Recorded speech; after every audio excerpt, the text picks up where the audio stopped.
आज ही Doubtnut app download करें। Doubtnut पर होगा अब आपके सभी मैथ्स, केमिस्ट्री, फिजिक्स और बायोलॉजी डाउट्स का सफाया।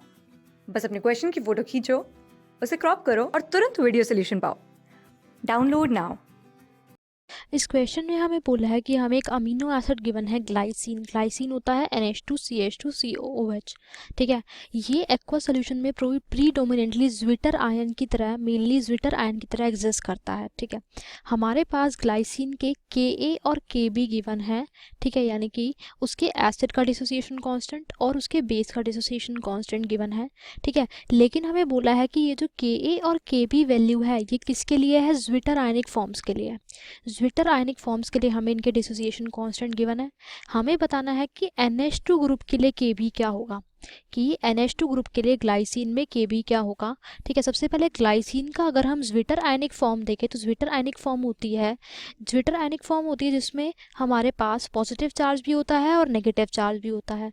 ठीक है, तो अगर COH का H+ वो डोनेट कर दे और उस H+ को NH2 माइनस गेन कर दे तो क्या बन जाएगा? NH2 गेन कर ले तो क्या बन जाएगा? ज्विटर आयन बन जाएगा। यानी कि यहाँ पे NH2 से बन जाएगा NH3+, क्योंकि उसने इस H+ को गेन किया और इसने H+ को लूज किया, तो ये बन जाएगा CO-। ये क्या फॉर्म है? इसको हम बोलते हैं ज्विटर आयन फॉर्म। ठीक है, अब क्वेश्चन में हमें इस ज्विटर आयन फॉर्म के क्या गिवन है? Ka और Kb गिवन है। ठीक है, तो इसका Ka कब होगा? Ka हमारे पास तब होगा जब ये H+ लूज करेगा ज्विटर आयन। और H+ कौन लूज करेगा इसमें? NH3+। यानी कि जब हमारा NH3+ Ka1 लूज करेगा, Ka1 जो होगा उसका, जब वो H+ लूज करेगा तो वो क्या बनेगा? NH2CH2COO-। ऐसे ही Kb क्या होगा? जब ये H+ गेन करेगा, यानी कि इसमें जब CO- H+ गेन करेगा तो क्या बनेगा? Kb1। और ये Kb1 हमें कितना गिवन है क्वेश्चन में? तो ये पहले क्या बन जाएगा? NH3+ CH2COOH। ठीक है, और इसका Kb1 जो हमें गिवन है क्वेश्चन में वो है 2.5 × 10⁻12 और ये Ka1 हमें गिवन है 1.6 × 10⁻10। ठीक है, ये हो गए ज्विटर आयन के Ka और Kb। अब हमसे क्वेश्चन में पूछा है कि NH2 ग्रुप का Kb क्या है। ठीक है, अब यहाँ पे हमें NH3+ ग्रुप का Ka1 गिवन है। ठीक है, तो हम Kb निकाल सकते हैं इस NH2 ग्रुप का। कैसे? हमें पता है कि जो Ka × Kb होता है वो होता है Kw। ठीक है, अब हमारे पास हमें Ka पता है, Kw पता है, तो हम Kb निकाल सकते हैं NH2 ग्रुप का, क्योंकि Ka ही हमारे पास किसका है? NH2 ग्रुप का ही तो है, क्योंकि उसी से तो H+ का लॉस हो रहा है। तो Kb जो होगा NH2 ग्रुप का वो क्या होगा? Kw डिवाइडेड बाय ये Ka। ठीक है, Kw कितना होता है? 10⁻14 और Ka हमारे पास कितना गिवन है? 1.6 × 10⁻10। ठीक है, तो जब हम इसको सॉल्व करेंगे हमारे पास Kb की वैल्यू आ जाएगी और वो आएगी 6.25 × 10⁻5। यानी कि हमारे पास Kb जो आएगा NH2 ग्रुप का वो कितना आएगा? 6.25 × 10⁻5। ये हमने किससे निकाला है? हमारे पास क्वेश्चन में ज्विटर आयन के कांस्टेंट गिवन थे Ka1 और Kb1। तो Ka1 जो था वो NH2 ग्रुप के लिए था, उससे हमने क्या किया है? Kb को कैलकुलेट किया है।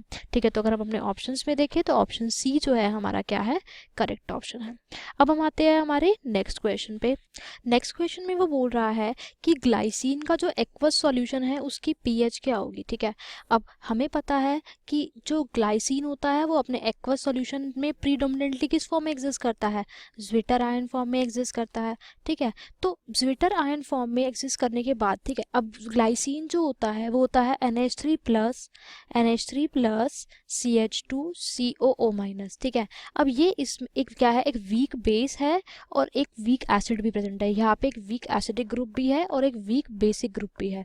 ठीक है, तो जब एक हमारे पास वीक एसिड और वीक बेस प्रेजेंट होता है, ठीक है, और एक्वस सॉल्यूशन में प्रेजेंट होते हैं, तो क्या होगा? ये इन दोनों की क्या होती है? हाइड्रोलिसिस होती है। ठीक है, तो इनकी हाइड्रोलिसिस से तो क्या बनता है हमारा? हाँ, तो मतलब ये जो एक सॉल्ट है एक तरीके का, उसकी क्या हो रही है? वीक एसिड और वीक बेस का उसकी हाइड्रोलिसिस हो रही है। तो इसके लिए जो pH का फॉर्मूला होता है वो होता है 1/2 × pKw + pKa - pKa। बी।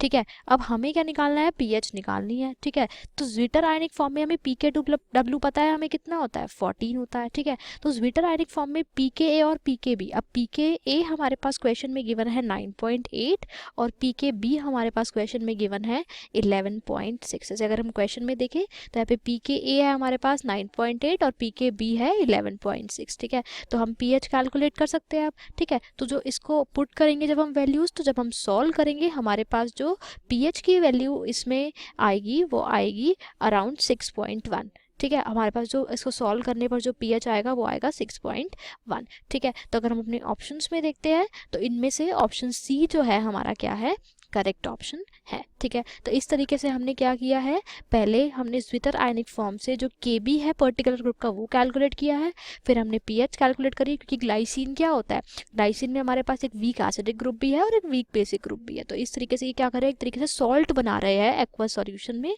तो इनकी सॉल्ट की हाइड्रोलिसिस भी होगी, तो उससे हमने पीएच कैलकुलेट करी है और उसका हमारा आंसर आया है 6.1। क्लास 6 से 12 से लेके नीट, IIT, जेई मेंस और एडवांस के लेवल तक 10 मिलियन से ज़्यादा स्टूडेंट्स का भरोसा। आज ही डाउनलोड करें डाउटनेट ऐप या व्हाट्सएप कीजिए अपने डाउट्स 8400 400 400 पर।